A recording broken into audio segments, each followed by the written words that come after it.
Hello दोस्तों, स्वागत है आपका स्टॉक मार्केट की एक और नई वीडियो में। आज की वीडियो में हम बात करेंगे कि स्टॉक से जुड़े डिफरेंट टर्मिनोलॉजी के बारे में।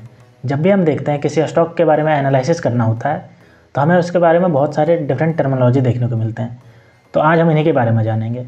तो जब कभी भी हम मनी कंट्रोल साइट पर किसी स्टॉक्स के बारे में देखने जाते हैं तो आपको कुछ ऐसा दिखता है। तो इसमें से आपको समझ में नहीं आता, इसमें से आपको हाई लो ये सब तो पता चलता है, ओपन प्राइस क्लोज प्राइस ये सब तो समझ में आता है, लेकिन और भी इतना सब कुछ जो लिखा होता है उसके बारे में समझ में नहीं आता। वॉल्यूम क्या है, वैल्यू क्या है, बीटा क्या है, मार्केट कैप क्या है, ये सब चीज़ें आपको समझ में नहीं आती। तो चलिए आज की वीडियो में हम देखेंगे कि ये सब जितने भी चार्ट लिखे हुए हैं इन सब का क्या मतलब होता है, और इन सब को समझ करके हम किसी भी स्टॉक्स को ख़रीदना है या नहीं ख़रीदना है इसका डिसीजन ले सकते हैं। क्योंकि अगर आप ये सब टर्म के बारे में नहीं जानेंगे तो आप किसी भी स्टॉक्स को एनालाइज नहीं कर पाएंगे, और आपको ये ख़रीदना है, इसमें इन्वेस्ट करने से आपको फ़ायदा होगा या नहीं होगा उसके बारे में आप नहीं समझ पाएंगे। तो चलिए एक एक करके देखते हैं सारे टर्म को और डिटेल से समझते हैं कि ये सब टर्म जो है वो स्टॉक्स के बारे में क्या क्या इन्फॉर्मेशन प्रोवाइड करते हैं। ठीक है, तो चलिए एक एक करके देखते हैं। तो आज की वीडियो में हम टाटा मोटर्स के स्टॉक्स के लेकर के देखेंगे कि इससे रिलेटेड कितनी सारी जानकारियाँ आपको देखने को मिलती है इसमें। ठीक है, आपको ऐसे ही सारी जानकारियाँ आपको डिफरेंट स्टॉक्स में मिलेगी। तो हम आज टाटा मोटर्स को लेकर के देखते हैं कि इससे जुड़े जितने भी टर्मिनोलॉजी है वो क्या कहते हैं टाटा मोटर्स के बारे में। तो अगर दूसरा स्टॉक्स भी होगा तो उसमें भी ये सब जानकारी होगा, तो आप उसके स्टॉक्स के अनुसार आप अनुमान लगा सकते हैं।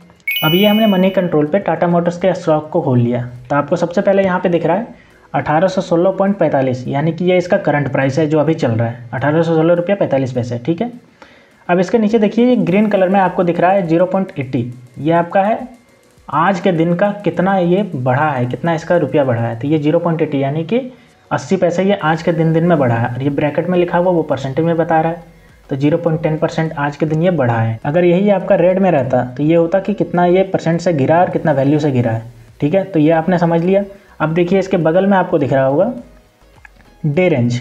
डे रेंज का मतलब होता है कि आज के दिन जब ये ओपन हुआ और क्लोज हुआ तो उसके बीच में ये कितना हाई गया और कितना लो गया, यानी इनका रेंज क्या रहा है। ठीक है, तो यहाँ पे आपको देखने को मिल रहा है 809.15, यानी कि ये लो गया है वो 809.15 गया है, हाई जो गया है वो 818.55 गया है। अब उसके नीचे देखिए 52 वीक रेंज, ये आपका बताता है कि 52 वीक में यानी कि टोटल एक साल में ये कितना इसका रेंज गया है, यानी कितने नीचे से कितना ऊपर गया। तो अब सबसे लो की बात करें तो 400.10 रुपये ये लो गया है, और हाई की बात करें तो 818.55 रुपया हाई गया है। ठीक है, अब नीचे देखिए वॉल्यूम दिख रहा है, तो वॉल्यूम में है कि ये कितना अमाउंट ऑफ शेयर जो है वो ट्रेड हुआ है आज के दिन, यानी कि सेलर ने कितने अमाउंट का सेल किया है और कितने अमाउंट ऑफ शेयर बायर ने बाई किया, यानी टोटल ट्रेडिंग इसका कितना हुआ है शेयर में।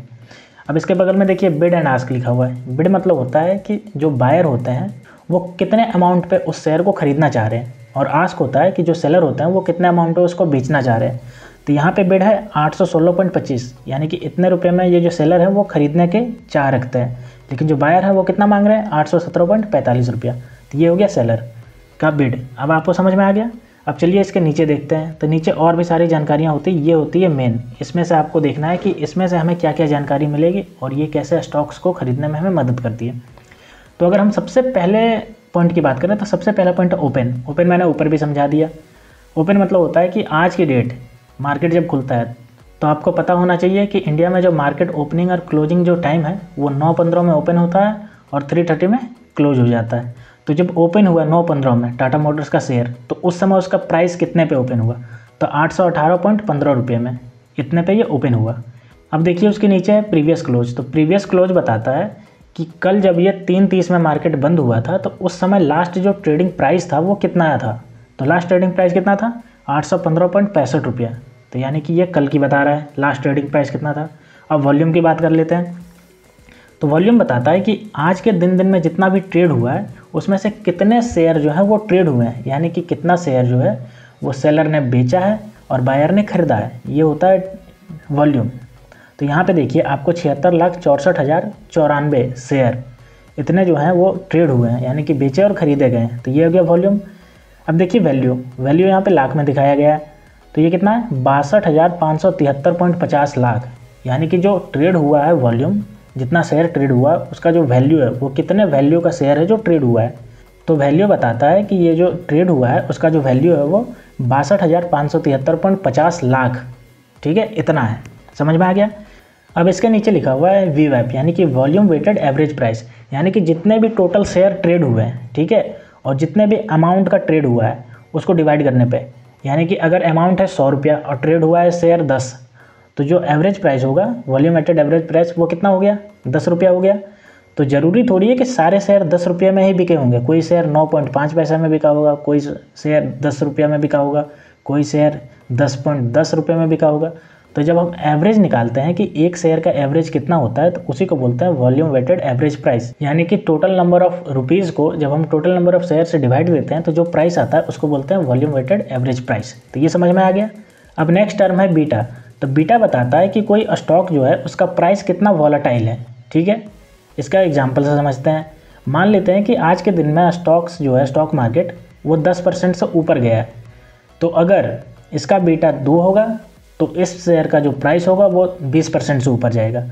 तो वहीं अगर ये 10% से स्टॉक मार्केट अगर नीचे जाएगा तो बीटा इसका डबल होने की वजह से, यानी कि 2 होने की वजह से, ये 20% से नीचे आएगा। तो आपको समझ में आ गया। बीटा बताता है कि वो कितना वॉलेटाइल है, मार्केट के अप एंड डाउन जाने पे उसका जो कितना परसेंट वो अप एंड डाउन जाता है, ठीक है। तो यहाँ पे देखिए आपको 0.96 दिख रहा है, यानी कि ये लगभग मार्केट में बराबर है, जितना मार्केट ऊपर जाता है उतना ऊपर जाता है, जितना नीचे आता है उतना नीचे आता है, ये टाटा मोटर्स का शेयर। अब इसके नीचे की बात करते हैं तो यहाँ पे लिखा हुआ है मार्केट कैपिटल, करोड़ में लिखा हुआ है। मार्केट कैपिटल होता है कि total number of share, Tata Motors के जितने भी शेयर होंगे और एक शेयर का जो अभी करंट प्राइस चल रहा है, यानी कि मार्केट प्राइस जो चल रहा है, उससे अगर मल्टीप्लाई करेंगे तो टोटल जितना भी वैल्यू आएगा वो उसका मार्केट कैपिटल है, यानी कि उस कंपनी का वैल्यू है, यहाँ टाटा मोटर्स का वैल्यू। तो अगर हम अभी देखें तो इसमें लिखा हुआ है 2,71,293 करोड़, यानी कि इतना जो है ये टाटा मोटर्स कंपनी का वैल्यू है। तो यानी कि एक कंपनी का जो शेयर वैल्यू है into total number of share, उससे जो निकलता है प्राइस, वो होता है उस कंपनी का टोटल मार्केट कैप। ये समझ में आ गया। अब उसके आगे देखिए हाई लिखा हुआ है। तो हाई बताता है कि आज के दिन जब ट्रेडिंग चल रही है तो कितना ऊपर गया है, जो शेयर प्राइस है वो कितना ऊपर गया है। तो यहाँ के केस में देखिए 818.55 रुपये ये ऊपर तक गया है। वैसे ही लो है, लो बताता है कितना नीचे गया है, 809.15, यानी कि ये इतना लो गया है, ठीक है। अब देखिए यहाँ पे यूसी लिमिट और एलसी लिमिट लिखा हुआ है। तो यूसी मतलब होता है अपर सर्किट लिमिट और एलसी मतलब होता है लोअर सर्किट लिमिट। अब हम पहले सर्किट को समझ लेते हैं। तो कोई स्टॉक एक ही दिन में पूरा क्रैश ना कर जाए, या फिर एक ही दिन में किसी ऑपरेटर के द्वारा उसको बहुत ज़्यादा ऊपर नहीं ले जाया जाए, इसलिए स्टॉक मार्केट की जो सेबी है वो एक सर्किट डिसाइड करती है। सर्किट 10% का भी हो सकता है, 5% का भी हो सकता है और 20% का भी हो सकता है। वो डिसाइड करती है कि कोई भी स्टॉक मार्केट में जो लिस्टेड है कंपनी, उसका कोई भी स्टॉक जो है वो इस सर्किट से ऊपर नहीं जाएगा या उस सर्किट से नीचे नहीं जाएगा एक पर्टिकुलर दिन में, ठीक है। तो मान लेते हैं कि अगर टाटा मोटर्स का शेयर अगर 5% लिखा हुआ है, तो अगर वो चाहे अगर उसमें सब कोई बेचना स्टार्ट कर दें तो वो 5% से ज़्यादा डाउन नहीं जा सकता उसका एक दिन में, ठीक है। तो ये हो गया सर्किट। तो अब इसमें देखते हैं अपर सर्किट और लोअर सर्किट। तो इसका अपर सर्किट आज की डेट में क्या है, 897.20 रुपया, यानी कि इसका जो अपर सर्किट होगा वो 897.20 रुपया से ऊपर नहीं जाएगा। अगर आज की डेट में अगर इसका प्राइस अगर कितना भी कोई खरीदना स्टार्ट कर दे तो ये ब्लॉक हो जाएगा, यानी कि आज के दिन में इसका ट्रेडिंग बंद हो जाएगी अगर इतना वैल्यू पहुंच गया तो। अब वैसे ही लोअर सर्किट है, अगर वैल्यू क्रैश करना अगर स्टार्ट हो जाए और 734.10 रुपये पर पहुँच जाए तो ये उससे नीचे नहीं जा सकता, उसके बाद इसकी ट्रेडिंग बंद हो जाएगी। इस पर आप ना खरीद सकते हैं ना बेच सकते हैं। आप कल कर सकते हैं लेकिन आज के दिन में इसको खरीद बेच नहीं सकते हैं। ये लोअर सर्किट हिट कर गया। समझ गए आप सर्किट के बारे में। अब इसके नीचे लिखा हुआ है 52 week high and 52 week low. तो 52 वीक हाई और 52 वीक लो बताती है कि कंपनी साल भर में कितने मैक्सिमम हाई पे गई है और कितना मैक्सिमम लो को टच की है, ठीक है। तो इसमें देखिए 818.55 यानी कि इतना जो है वो प्राइस हाई गया है और 400.10 यानी कि 400.10 लो गया है इसका। तो आपको समझ में आ गया साल भर में कितना हाई गया है और कितना लो गया ये बताता है। अब इसके नीचे लिखा हुआ है फेस वैल्यू और इसकी वैल्यू है यहाँ पे 2। अब हम समझते हैं फेस वैल्यू होता क्या है। जब कंपनी शुरुआत होती है तो मान लेते हैं कि कंपनी में शुरुआत होते समय जो उसका प्रमोटर है उसने कंपनी में 1000 रुपये लगाया, ठीक है, और इस कंपनी का टोटल ऑफ शेयर 1000 कर दिया, यानी कि उसको एक शेयर बताया कि इस कंपनी के टोटल 1000 शेयर होंगे। तब टोटल नंबर ऑफ शेयर कितने हैं 1000 और उस कंपनी में इन्वेस्टमेंट कितना किया प्रमोटर ने 1000। तो अगर एक शेयर के वैल्यू देखेंगे तो वो कितना होगा ₹1 होगा। तो यही है फेस वैल्यू। तो इनिशियल टाइम में जब कंपनी का प्रमोटर का पैसा लगा होता है उसमें और total number of share decide कर देता है, तो एक शेयर का जो वैल्यू होता है उसको बोलते हैं फेस वैल्यू, और वो हमेशा कांस्टेंट रहता है, वो चेंज नहीं होता। तो वही होता है फेस वैल्यू। आप समझ गए फेस वैल्यू। अब अगला टर्म है ऑल टाइम हाई। अभी मैंने पीछे देखा 52 वीक हाई, तो 52 वीक हाई यानी कि ये 52 वीक का हाई बता रहा है और 52 वीक का लो बता रहा है, लेकिन ये ऑल टाइम हाई बता रहा है कि जब से ये स्टॉक मार्केट में लिस्ट हुई है ये कंपनी, तो उसका सबसे ज़्यादा हाई प्राइस कितना गया है उस समय से। तो यहाँ देखिए 418.55, यानी कि 418.55 है जो सबसे हाई गया है, ठीक है। अब वैसे ही ऑल टाइम लो जो है वो कितना रहा है, तो ₹10.65 रहा है ऑल टाइम लो जब से ये लिस्ट हुई है, ठीक है, समझ में आ गया। अब देखिए 20 डे एवरेज वॉल्यूम, यानी कि ये बताता है कि 20 डे के भीतर जितने भी स्टॉक्स मार्केट में ये स्टॉक बिका है उसका एवरेज क्या है। तो एवरेज यहाँ पे देखिए कितना है, इकाई दहाई सैकड़ा, हज़ार, 10,000, लाख, 10 लाख, करोड़, 1,18,18,664 पर डे के हिसाब से बिका है एवरेज की अगर निकालें तो। यानी कि इतने शेयर जो हैं वो हैंड ट्रांसफ़र किए हैं, सेलर ने बेचे हैं और बायर ने खरीदा है, ठीक है, पर डे अगर 20 दिन का एवरेज निकालते हैं तो। अब इसके नीचे लिखा हुआ है 20 डे एवरेज डिलीवरी परसेंट। यहाँ पे कुछ लिखा हुआ नहीं, लेकिन फिर भी मैं बता दूँ। एवरेज डिलीवरी का मतलब होता है कि कितने शेयर हैं जो डिलीवरी में आए, यानी कि डीमैट अकाउंट में आए। ऐसा थोड़ी है कि सारे के सारे डिलीवरी में आते हैं। बहुत ऐसे होते हैं जो इंट्राडे करते हैं, आज के आज दिन खरीदते हैं और आज के आज दिन बेचते हैं, तो वो डिलीवरी नहीं लेते। तो मान लेते हैं कि अगर 100 शेयर हैंड ट्रांसफ़र किए, 100 शेयर का ट्रेड हुआ, उसमें से 80 शेयर जो हैं वो डीमैट अकाउंट में आए और 20 शेयर का बस जो ट्रेडिंग हुआ था, इंट्राडे ट्रेडिंग हुआ था, तो डिलीवरी परसेंट कितना हो जाएगा, 80% हो जाएगा। ये क्लियर हो गया आपको। अब चलिए अगला हम देखते हैं बुक वैल्यू पर शेयर। बुक वैल्यू पर शेयर बताता है कि आपके पास कंपनी के जितने भी एसेट्स हैं, ठीक है, उसकी value divided by total number of share. अगर कंपनी का एसेट्स ₹1000 है और कंपनी का शेयर जो है वो भी 1000 है, तो बुक वैल्यू कितना हो जाएगा, ₹1 हो जाएगा। लेकिन फेस वैल्यू अलग था और बुक वैल्यू अलग है।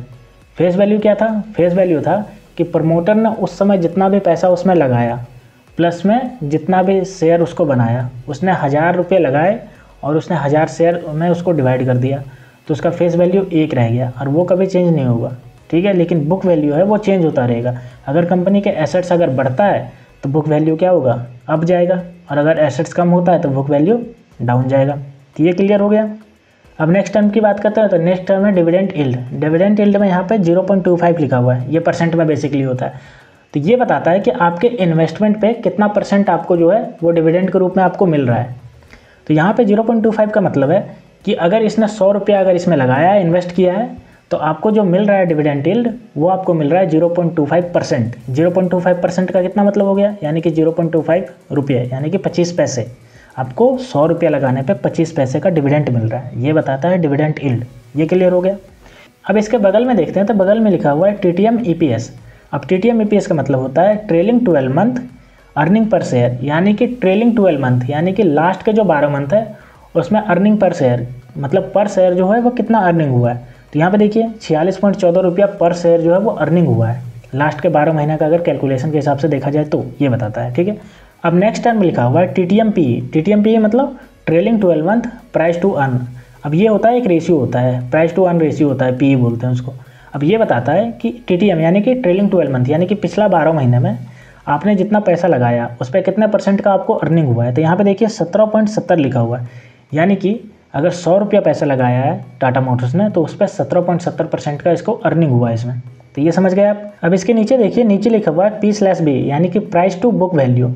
अब ये क्या बताता है, तो ये बताता है कि आपका जो अभी करंट प्राइस चल रहा है स्टॉक्स का वो कितना चल रहा है, प्लस में इसका जो बुक वैल्यू है वो कितना है, उसका जो रेशियो है वो बताता है। तो यहाँ पे देखिए इसका रेशियो 6 है, यानी कि जो प्राइस चल रहा है अभी करंट प्राइस डिवाइडेड बाई इसका बुक वैल्यू, तो जो रेशियो आएगा वो 6 है। तो ये बता रहा है कि आपका बुक वैल्यू से करंट प्राइस कितना गुना ज़्यादा है। तो इस केस में आपको देखिए 6 गुना ज़्यादा है। तो बुक वैल्यू क्या होता है, total assets divided by total share, यानी कि अगर वो कंपनी किसी कारणवश अगर पूरी तरीके से वो बिक जाती है तो उस पर जितना भी उसको मिलेगा पैसा, उससे अगर पर शेयर को बांटेंगे तो कितना कितना रुपया मिलेगा। तो प्राइस टू बुक रेशियो बताता है कि आपको जो अभी प्राइस है वो बुक वैल्यू से कितना गुना ज़्यादा है।